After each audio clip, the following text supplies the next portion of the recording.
Здравейте, днес сме на гости при доктор Дилян Бъчваров в неговата клиника и отблизо ще покажем част от нашите процеси. Айде сме!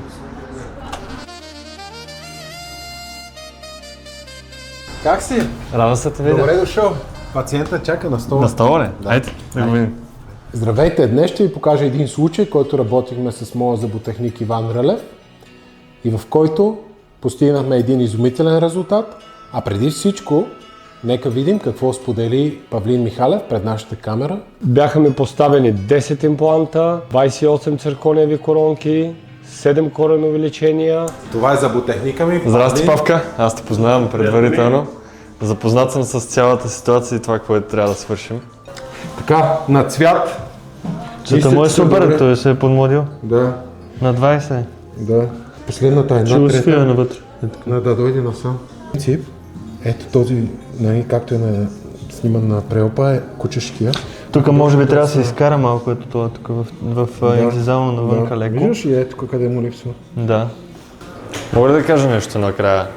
Да. Че това, което имаме възможност днес да видим тук и тримата, които сме в колаборация за завършка на цялото това нещо, е изключително важно, нали, да аз като техник да видя какво се случва в устата, защото това, което е в дигиталната ера и това, което е в устата, има леки разлики, така че това може да ни помогне напълно да завършим цялостната картинка и пациента да си пътува спокойно. След като направихме подробен анализ на ситуацията, коронките бяха изработени и поставени.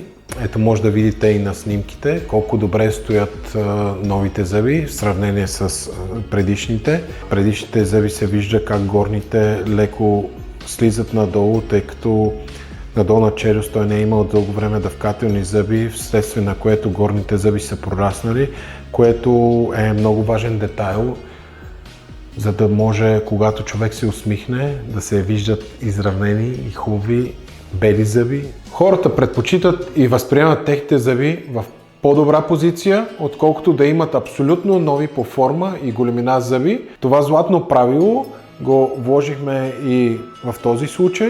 За да запазим максимален брой от зъбите на пациента, ние направихме кореново лечение, лекувахме, съответно тези зъби, които не ставаха, бяха отстранени. В дисталната част на дъвкателните зъби ние поставихме импланти, в горна челюст по 3 импланта от всяка страна, в долна челюст по 2 импланта, като по този начин постигнахме един страхотен резултат, като възстановихме от първи до 7 зъб във всеки един квадрант и сумарно 28 зъба.